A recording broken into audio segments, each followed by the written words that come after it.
찬송가 427장으로 찬송하겠습니다. 427장 찬송입니다.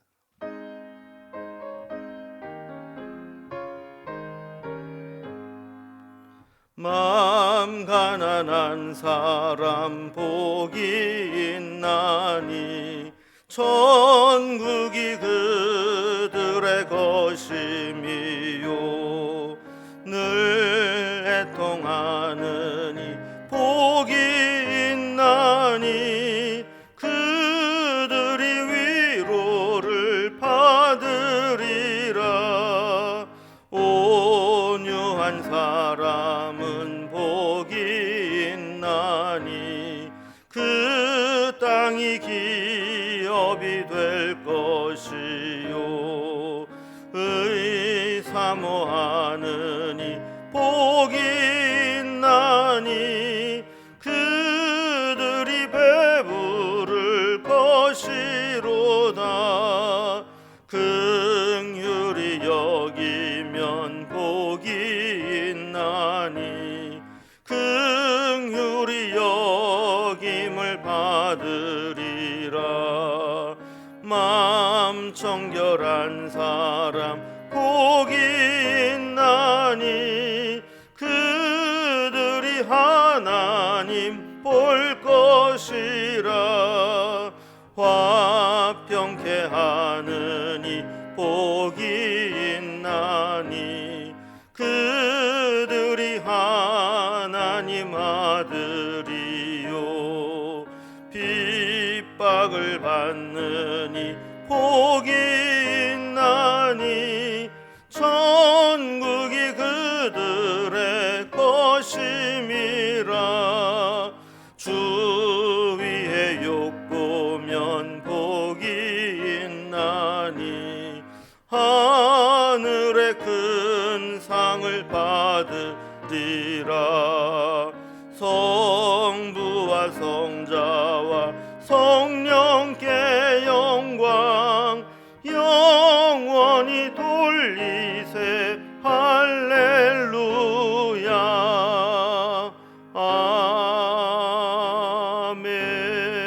아멘. 아멘. 오늘 함께 나눌 하나님 말씀은 구약성경 민수기 11장 16절에서 35절까지 말씀입니다. 민수기 11장 16절에서 35절까지 구약성경 214면입니다. 말씀을 제가 봉독하겠습니다. 여호와께서 모세에게 이르시되 이스라엘 노인 중에 네가 알기로 백성의 장로와 지도자가 될 만한 자 70명을 모아 내게 데리고 와 회막에 이르러 거기서 너와 함께 서게 하라. 내가 강림하여 거기서 너와 말하고 내게 임한 영을 그들에게도 임하게 하리니 그들이 너와 함께 백성의 짐을 담당하고 너 혼자 담당하지 아니하리라. 또 백성에게 이르기를 너희 몸을 거룩히 하여 내일 고기 먹기를 기다리라. 너희가 울며 이르기를 누가 우리에게 고기를 주어 먹게 하랴. 애굽에 있을 때에 우리가 좋았다 하는 말이 여호와께 들렸으므로 여호와께서 너희에게 고기를 주어 먹게 하실 것이라. 하루나 이틀이나 닷새나 열흘이나 20날만 먹을 뿐 아니라 냄새도 싫어하기까지 한 달 동안 먹게 하시리니 이는 너희가 너희 중에 계시는 여호와를 멸시하고 그 앞에서 울며 이르기를 우리가 어찌하여 애굽에서 나왔던가 함이라 하라. 모세가 이르되 나와 함께 있는 이 백성의 보행자가 60만 명이온데 주의 말씀이 한 달 동안 고기를 주어 먹게 하겠다 하시오니 그들을 위하여 양떼와 소떼를 잡은즉 좋하오며 바다의 모든 고기를 모은즉 좋하오리이까. 여호와께서 모세에게 이르시되 여호와의 손이 짧으냐 내가 이제 내 말이 내게 응하는 여부를 보리라. 모세가 나가서 여호와의 말씀을 백성에게 알리고 백성의 장로 70인을 모아 장막에 둘러 세우매 여호와께서 구름 가운데 강림하사 모세에게 말씀하시고 그에게 임한 영을 70 장로에게도 임하게 하시니 영이 임할 때에 그들이 예언을 하다가 다시는 하지 아니하였더라. 그 기명된 자 중 엘다시라 하는 자와 메닷이라 하는 자 두 사람이 진영에 머물고 장막에 나가지 아니하였으나 그들에게도 영이 임하였으므로 진영에서 예언한지라. 한 소년이 달려와서 모세에게 전하여 이르되 엘닷과 메닷이 진중에서 예언하나이다 하매 택한 자 중 한 사람 곧 모세를 섬기는 눈의 아들 여호수아가 말하여 이르되 내 주 모세여 그들을 말리소서. 모세가 그에게 이르되 네가 나를 두고 시기하느냐. 여호와께서 그의 영을 그의 모든 백성에게 주사 다 선지자가 되게 하시기를 원하노라. 모세와 이스라엘 장로들이 진중으로 돌아왔더라. 바람이 여호와에게서 나와 바다에서부터 메추라기를 몰아 진영 곁 이쪽 저쪽 곧 진영 사방으로 각기 하룻길 되는 지면 위 2규빗쯤에 내리게 한지라. 백성이 일어나 그날 종일 종야와 그 이튿날 종일토록 메추라기를 모으니 적게 모은 자도 10호멜이라. 그들이 자기들을 위하여 진영 사면에 펴 두었더라. 고기가 아직 이 사이에 있어 씹히기 전에 여호와께서 백성에게 대하여 진노하사 심히 큰 재앙으로 치셨으므로 그곳 이름을 기브롯 핫다와라 불렀으니 욕심을 낸 백성들이 거기서 장사함이었더라. 백성이 기브롯 핫다와에서 행진하여 하세롯에 이르러 거기 거하니라. 아멘. 우리 민수기서를 다시 11장부터 살펴보게 되는데요. 시내산에서 이제 출발을 해서 다시 광야길을 걸어가기 시작한 이스라엘 백성들이 이제 얼마 못 가서 다시 원망과 불평을 쏟아내는 장면을 어제 본문부터 살펴보게 되었습니다. 심지어는 하나님의 종 지도자 모세마저도 이 불평과 원망에 전염되어서 하나님께 탄식하고 원망하는 기도를 쏟아냈죠. 이 말 안 듣는 백성들을 인도에 가야 하는 이 막중한 책임감과 또 부담이 혼자 감당해야 되기 너무 무겁다라는 것입니다. 이걸 보면 아무리 우리 신앙의 연륜이 오래되고 때로는 지도자의 위치에 있고 훈련받은 자라 할지라도 인간의 연약함은 어쩔 수 없고 조금만 방심하면 원망하고 불평할 수밖에 없는 존재라는 것을 깨닫게 됩니다. 우리도 이런 교훈을 잘 본받아서 우리도 긴장을 풀면 영적으로 깨어있지 못하면 나도 모르는 사이에 사실 입으로 말로 하는 이 잘못이 가장 편하게 쉽게 우리가 저지를 수 있는 실수와 잘못 아닙니까? 이런 부분들을 우리가 늘 조심해야 됩니다. 이에 하나님은 지도자 70인을 세워서 모세의 짐을 덜어주도록 말씀하고 있습니다. 모세는 참지 못하고 불평을 토해냈지만 하나님은 그를 위해서 70인의 장로를 세우도록 하신 것이죠. 그리고 고기가 먹고 싶다고 불평한 백성들에게는 이 메추라기를 아주 질리도록 먹게 해주겠다라고 말씀을 합니다. 하나님께서 이스라엘 백성들의 불평과 원망 그리고 모세의 불평을 어떻게 해결해 주시는지 오늘 본문을 통해서 우리가 살펴보도록 하겠습니다. 오늘 본문을 단락별로 좀 구분을 해보면 먼저 16절에서 23절까지는 불평에 대한 하나님의 응답입니다. 그래서 모세의 불평에 대해서는 70인의 장로를 선발해 세우도록 했고 백성들의 불평에 대해서는 고기를 주겠다라는 약속을 하시죠. 그래서 두 번째 단락을 보면 모세의 불평에 대해서 하나님은 70인의 장로를 세우게 하시고 세워지는 과정이 기록되어 있습니다.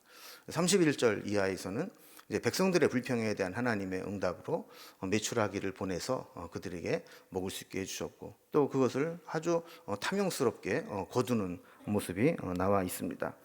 단락별로 살펴봅니다. 먼저 첫 번째 단락입니다. 불평하는 백성과 또 모세에게 하나님 어떻게 응답하시는가. 장로들을 선발할 수 있게 하셨고 또 고기를 주시겠다는 말씀입니다. 어제도 살펴보았지만 우리의 문제 속에는 항상 하나님의 해답이 있습니다. 하나님이 우리에게 어떤 문제를 주실 때에는 거기에 대한 해답과 해결책을 가지고 계시다라는 것이죠. 그래서 우리는 원망하기보다는 기도하고 하나님의 도우심을 구해야 됩니다.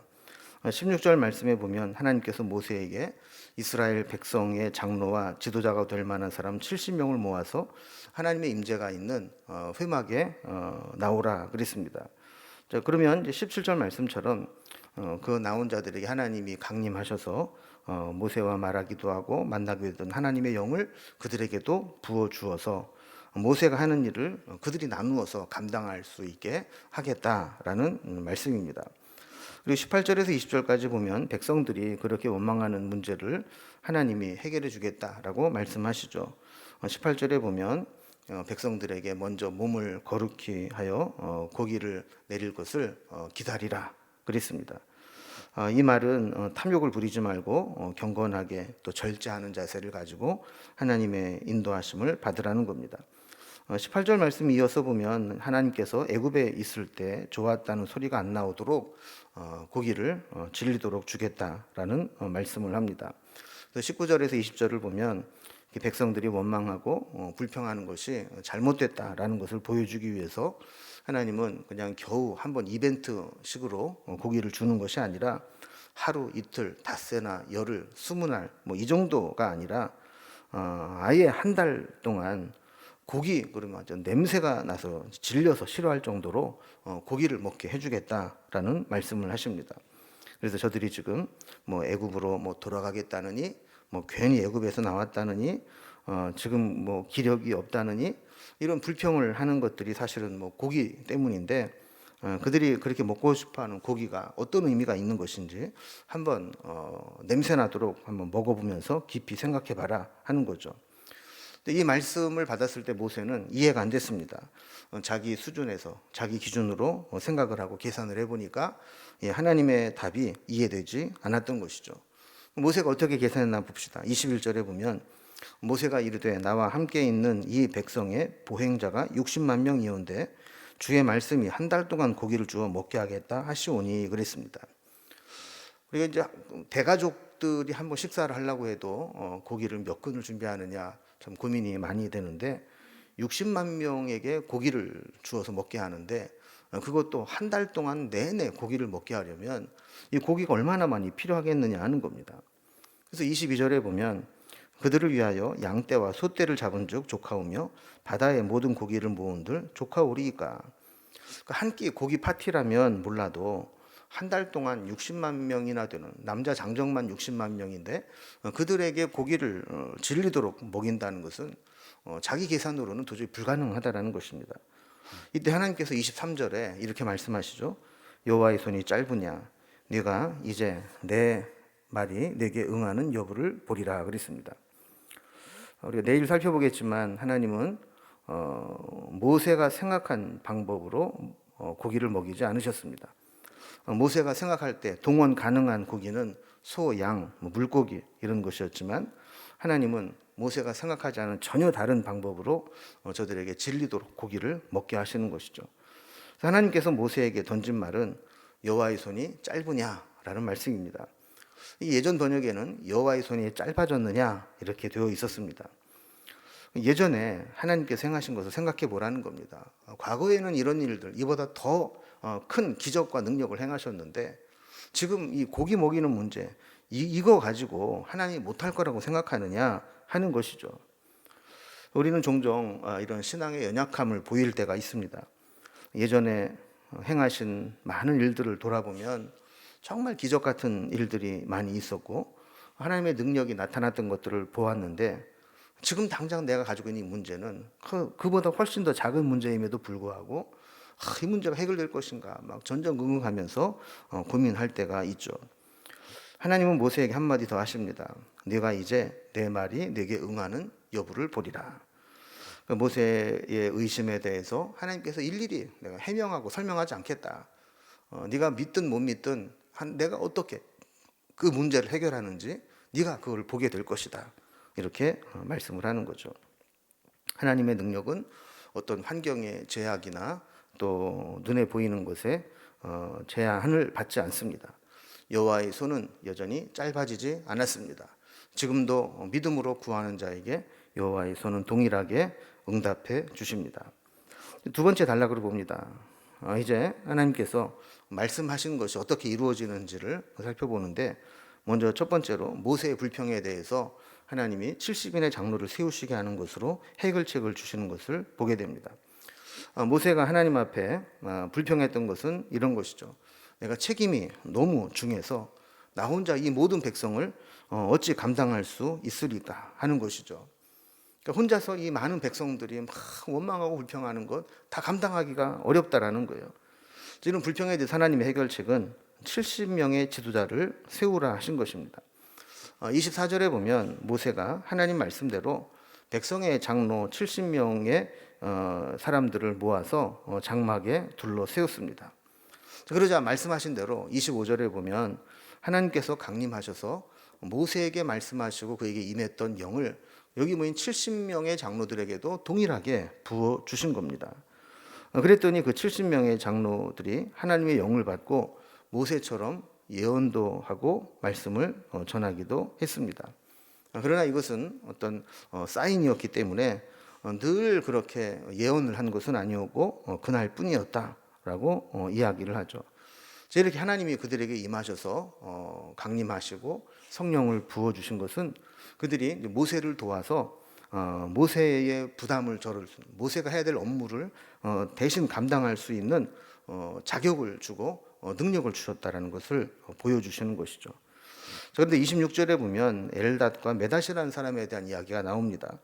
26절에 보면 엘닷과 메닷이 70명에 선정된 것으로 보입니다. 그래서 70명을 회막으로 다 모이라 그랬는데 이 두 사람은 회막에 나오지 않고 그냥 자기 진영에 머물러 있었던 것이죠. 그런데 그들이 회막에 나가지는 않았지만 자기 진영에서 똑같이 하나님의 영이 임하게 되었고 진영에서 예언을 하게 된 겁니다. 그러자 27절에 보면 한 소년이 모세에게 달려와서 이 사실을 전합니다. 엘닷과 메닷이 진중에서 예언을 하나이다. 그런데 28절에 보면 우리가 잘 아는 여호수아가 등장을 합니다. 이 이야기를 모세 곁에서 잘 듣고 있던 여호수아가 모세에게 청합니다. 내 주 모세여 그들을 말리소서. 여호수아는 하나님의 영이 임해서 말씀으로 예언하는 은사는 아무나 받아서는 안 된다고 생각을 한 겁니다. 그래서 특히 순종하지 않고 저렇게 진중에 있는 자들이 함부로 똑같이 행하는 것은 못하게 막아야 됩니다라고 이야기를 하는 것이죠. 그러나 이런 것은 사실 하나님의 뜻보다는 모세에 대한 개인적인 충성심, 인간적인 정의나 의리 때문에 그런 말을 했을 가능성이 높습니다. 그래서 이런 것들은 하나님의 뜻에 방해가 될 수 있다는 것을 보게 되죠. 그래서 모세가 29절에서 이렇게 얘기합니다. 네가 나를 두고 시기하느냐? 여호와께서 그의 영을 그의 모든 백성에게 주사 다 선지자같이 되게 하시기를 원하노라 그랬습니다. 어떤 자존심 상하는 것, 말 안 듣는 것, 불순종하는 것 이런 거 따지고 할 겨를이 아니라는 것이죠. 하나님께서 그들에게 하나님의 영을 부어 주셨다면 그들도 선지자가 되어서 나를 도와서 일을 하면 된다라는 이야기입니다. 모세는 잠시 이 백성들의 원망을 듣고 마음이 동요하고 시험에 들어서 하나님께 불평하고 탄식하는 기도를 드렸지만 이제 하나님께서 다시 말씀으로 깨우쳐 주시고 70명을 세우게 될 때 다시 자기 본분의 자리를 지키게 됩니다. 뿐만 아니라 이렇게 넓은 마음으로 불순종했던 이 엘닷과 메닷이라는 사람도 다 품을 수 있는 넓은 아량을 갖게 되는 것을 보게 되죠. 세 번째 단락을 봅니다. 이렇게 모세의 문제를 해결해 주신 하나님은 백성들의 불평도 해결을 해 주십니다. 말씀하신 대로 메추라기를 보내어 주셔서 사람이 생각했던 뭐 소, 양, 물고기가 아니라 메추라기로 그들의 고기를 먹게 해주겠다라는 것을 이루십니다. 31절에 보면 하나님께서 한 달 동안 고기 냄새를 날 정도로 먹게 해주시겠다라는 말씀이 어떻게 응답되는지를 보여줍니다. 하나님께서 바람을 불게 하셨습니다. 바람으로 메추라기를 몰아오신 것이죠. 그래서 진영 사방에 떨어지게 했습니다. 하나님의 능력은 미치지 못하는 곳이 없습니다. 사람과 또 자연과 심지어는 새들에게도 하나님이 명하시면 그대로 이루어지는 겁니다. 보통 새들은 먼 길을 이동합니다. 철새들 같은 경우는 먼 길을 이동할 때 주로 낮에 이동을 하죠. 근데 그 지역 자체가 너무 뜨겁다 보니까 저들은 낮에 이동을 하다 지치게 됩니다. 선두에서 인도하던 새가 쉴만한 평지를 보게 되면 그곳에 내려앉게 됩니다. 함께 따라오던 새들이 우르르 함께 내려앉게 되는데 저들이 긴장하면서 계속 날개짓을 해오다가 뜨거운 낮 시간에 지칠 대로 지쳐 있을 때 한번 긴장을 풀고 평지에 내려앉게 되면 이 기운이 회복될 때까지 날지 못하고 그냥 이제 쉬어야 할 때가 생기게 되죠. 하나님 이것을 아시고 이동하던 메투리 떼를 이스라엘 백성들 진영 쪽으로 바람을 불어서 몰아오신 것입니다. 때가 되어서 그들이 그곳에 떨어지게 될 때 기운이 회복될 때까지 날지 못하고 바닥에 떨어져 있게 되는데 백성들이 그것을 주워 오면 되게 했다라는 겁니다. 32절에 보면 백성이 일어나 그날 종일 그리고 종야 그리고 이튿날 종일토록 메추라기를 모았다 그랬습니다. 그러니까 닥치는 대로 그냥 잡을 수 있는 만큼 다 잡아두었다라는 겁니다. 진영 사방에 펴두고 고기를 정신없이 먹기 시작합니다. 18절에 보면 하나님께서 고기를 주겠다 하실 때 너희 몸을 거룩하게 하여 고기 먹기를 기다리라 그랬습니다. 이 말은 근신하고 절제하며 탐욕을 부리지 말라, 먹을 것을 준비하고 있어라라는 말씀이라고 했죠. 그런데 그들은 탐욕을 부려서 닥치는 대로 잡아들이고 쌓아두고 펼쳐놓고 막 먹기 시작을 하는 겁니다. 33절에 보면 그때 하나님이 진노하셔서 큰 재앙으로 백성들을 치셨습니다. 사실 이스라엘 백성들이 이렇게 불평하고 원망할 때 하나님께서 기적적인 방법으로 고기를 먹게 해주시면 그들은 부끄러운 마음으로 회개를 해야 맞습니다. 필요하면 하나님이 이렇게 주시는데 우리가 기도하지 못하고 불평하고 원망했구나 이렇게 깨달아야 되는데 그들은 탐욕에 눈이 어둡다 보니까 하나님이 고기를 주실 때 정신없이 고기를 먹고 집에다 저장을 해둔 것입니다. 이런 탐욕을 보시고 하나님은 저들을 심판하십니다. 34절에 보면 크게 탐욕을 부렸던 자들이 죽어서 거기에 장사 지내게 되는데 그곳 이름을 기브롯 핫다와라 불렀습니다. 이 기브롯 핫다와는 밑에 각주에 보면 탐욕의 무덤이란 뜻이라 그랬습니다. 다 죽은 것은 아니지만 지나친 탐욕으로 특히 원망과 불평을 주도한 자들이 그곳에서 탐욕 때문에 죽어서 무덤이 이루어지게 되었다라는 것을 이야기하는 것이죠. 오늘 말씀을 이제 결론을 내려보면 하나님의 백성들에게는 결핍보다 무서운 것이 탐욕입니다. 우리에게 지나친 탐욕과 탐심은 우리 하나님께 믿음으로 나아가는데 방해가 됩니다. 그리고 이 탐욕을 절제하지 못하게 되면 결국에는 하나님께서 주신 경건한 삶을 살지 못하고 탐욕에 이끌리게 됩니다. 우리가 오늘 한번 바라봅시다. 여호와의 손이 짧아지지 않았습니다. 여호와의 능력은 어제나 오늘이나 언제나 동일합니다. 우리에게 결핍이 있을 때, 부족함이 있을 때, 문제가 있을 때 원망하거나 불신앙적인 태도를 보일 것이 아니라 오직 주님을 바라보면서 믿음으로 이겨낼 수 있기를 바랍니다. 기도하겠습니다. 하나님 아버지, 이스라엘 백성들은 원망과 불평과 탐욕으로 불신앙적인 모습을 보였지만 하나님은 그들이 무색하게도 하나님의 방법으로 그들의 부족함을 채워주시고 넘치도록 하신 것들을 보게 됩니다. 모세가 힘들어할 때 70명의 장로를 세워서 그 사역을, 그 부담을 나누어지게 하여 주셨고 또 메추라기를 바람으로 몰아오셔서 저들을 단백질을 공급하고 고기를 먹게 하셨던 것을 보게 됩니다. 우리에게도 결핍보다 위험한 것이 탐욕이라는 사실을 기억하면서 지나친 탐욕에 물들지 않도록 인도하여 주시고 적당하게 감사하며 또 믿음으로 절제하는 삶을 살아갈 수 있도록 인도해 주옵소서. 때로 우리의 부족함이 느껴질 때 여호와의 손이 짧아지지 않았음을 기억하게 하시고 주님의 능력은 어제나 오늘이나 언제나 동일하게 우리에게 나타날 수 있음을 기억하며 주님의 도우심을 구하며 살아갈 수 있도록 인도해 주옵소서. 오늘도 우리 함께 하시기를 바라보며 예수님의 이름으로 기도드리옵나이다. 아멘. 각자 기도 제목들로 자유롭게 기도하시겠습니다.